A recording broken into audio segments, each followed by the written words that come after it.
dyeing my hair teal, or aquamarine it's called. I did a test just to make sure that it would stick, and it seems to stick. So as you can tell, my hair is already brightened a bit, but I thought I would do a Q&A while I was dyeing my hair. So I've never done any crazy colors before. Sorry, the washer is like right behind me, so it might be a little loud. But I've never done any crazy colors before. I've only gone reds. I think I would dye my hair black one time, and blondes. So this is the first time I've done a crazy color, so I'm kind of nervous, but I'm also excited because why not, right?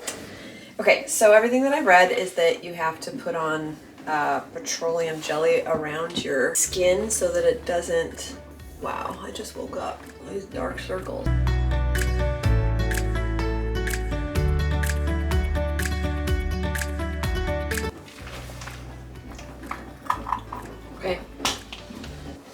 Okay, since this is semi-permanent, I don't need peroxide. I just have to dump it in. I've never done this with a brush. Normally I just stick it in my hands and slather it everywhere. So this definitely takes a lot longer. Smells nice. I don't think I'm gonna do my eyebrows though, right? I guess I have some if I decide later I want to, but I don't think I'm trying to fool anybody into thinking I have naturally teal hair. The first question I got was from CJ. It says, I don't know if this is a dumb question, there are no dumb questions, but is writing for you also therapeutic? Whether it's on purpose or not. Like, I can read an old story and know exactly what was going on, what I was going through at the time, and it seems suddenly blatantly obvious too.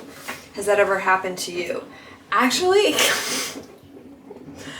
the current NaNoWriMo project I'm working on, I'm doing a screenplay, I'm being a rebel this year, is actually major therapy for me.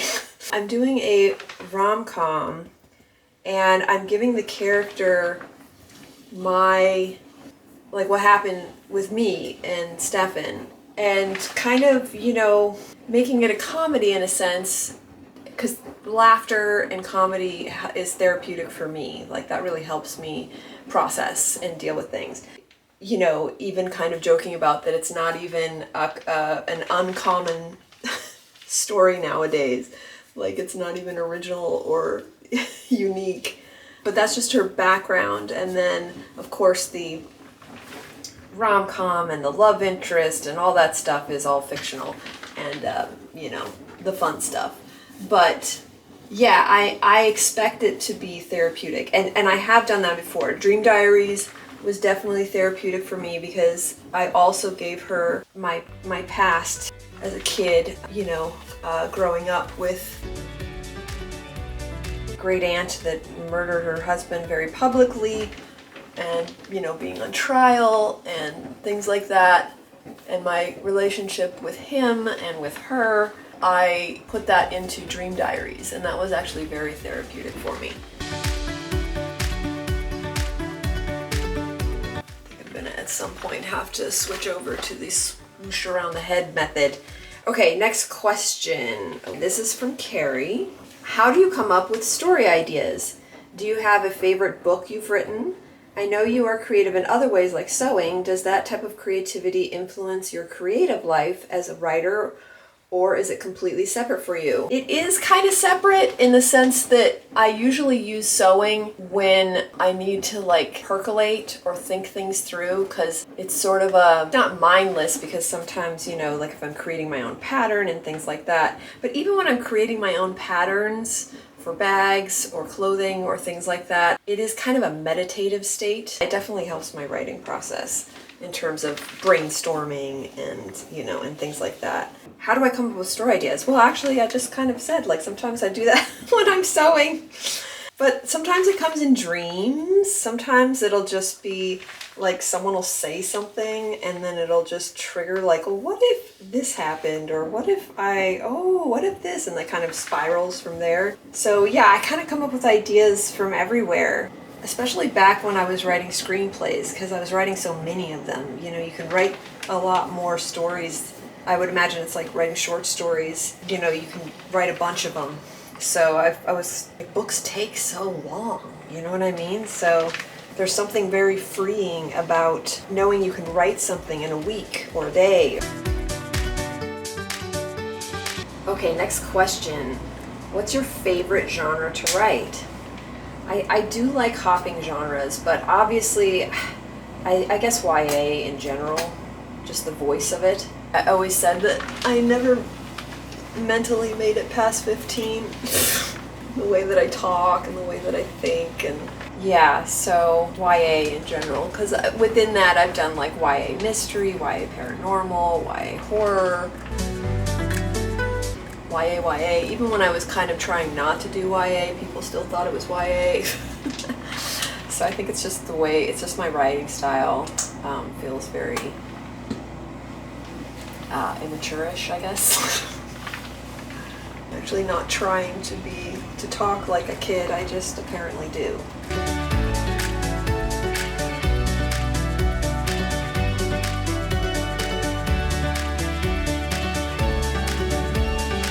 This is from April. Ooh, I got one. How do you deal with criticism?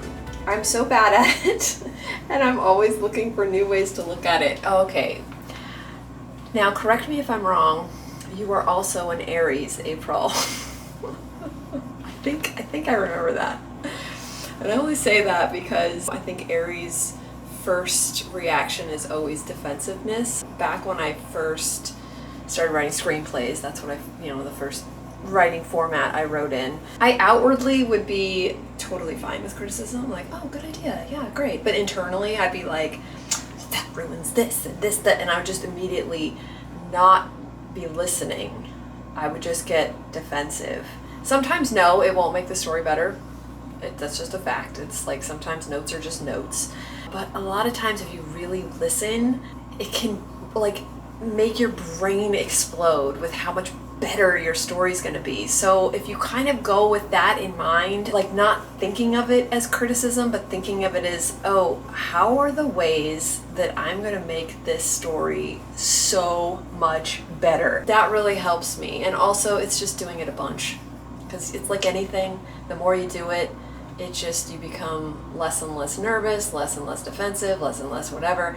And the reason why screenplays are better for that is that they're shorter, so you're giving them out to more people. So like one screenplay, I'd probably give out to 100 people or more. So you're getting so much feedback that you don't get, it just becomes like something you're detached from.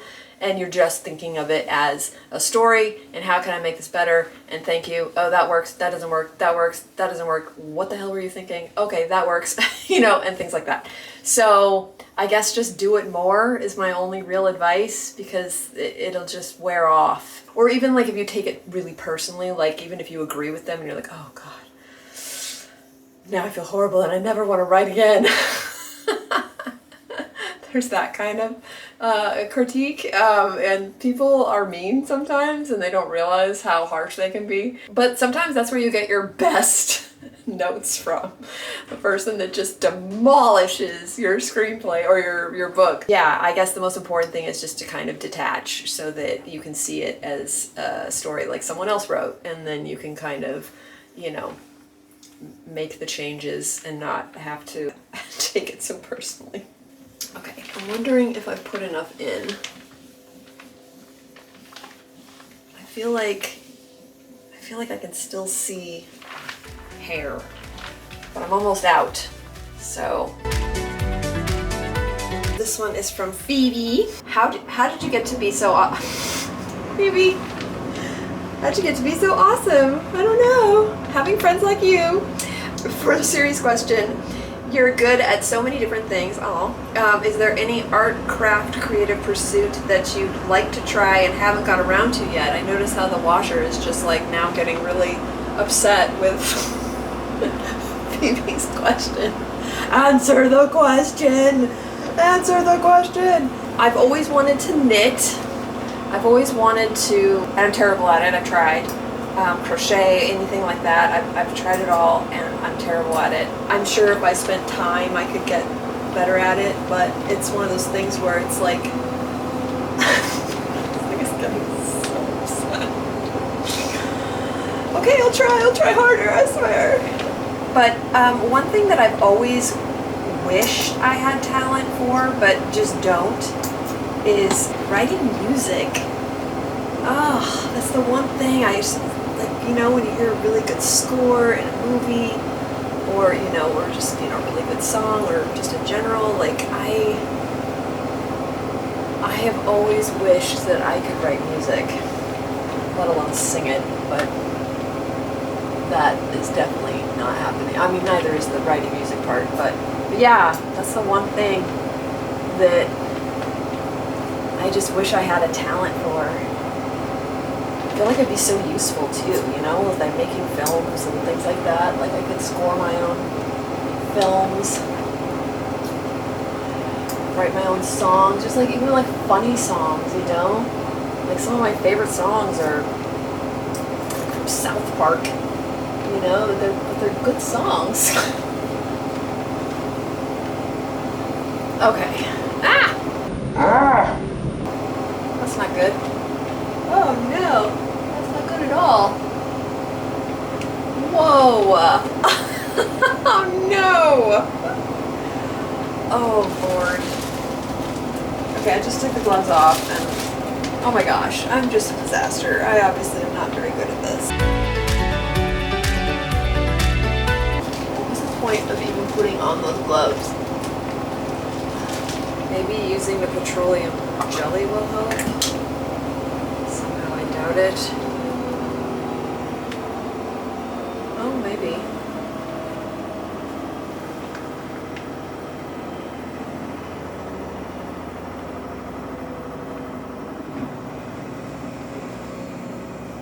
It's still there a little bit, but petroleum jelly definitely helped. Still have a thing right over my eyeball, but I did not put petroleum jelly right there. Come on. Oh my gosh. This is so messy. Okay, I'm supposed to let this sit for like an hour. So what time is it? It's 9:49. Okay, any tips or tricks? This is from AV9266. Any tips or tricks for how to become a better critique partner and better at giving feedback to others? Also, congrats on the 6K. Oh, thank you. This is hard because I wouldn't say, I'm the kind of critique partner that will tell you if I find anything wrong, but I'm not gonna pick it apart just to find things wrong, if that makes sense.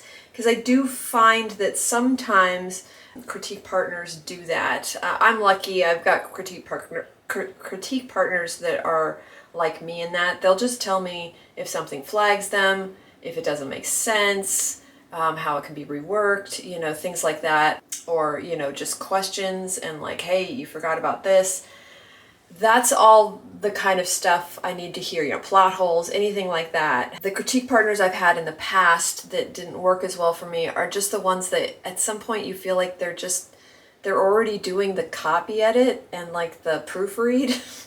And you're just like, thank you, that's important, but I'm not at that stage yet. I need to make sure that the bones are good and I can work on like line editing and things like that. That's way down the road. I guess as a critique partner, I would just don't correct typos, you know, don't correct things like that. Oh, hang on. Just tell them what's important. Like, did you find a plot hole? Did you find like that this character arc didn't work, or there is none, or maybe the characters are doing things that you don't think they do based on what you read.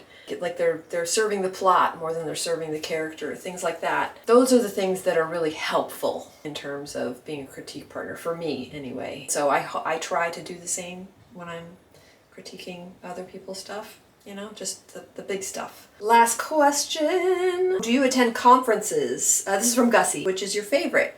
I have never been to a writing conference. The only conferences I've been to are like Comic-Con.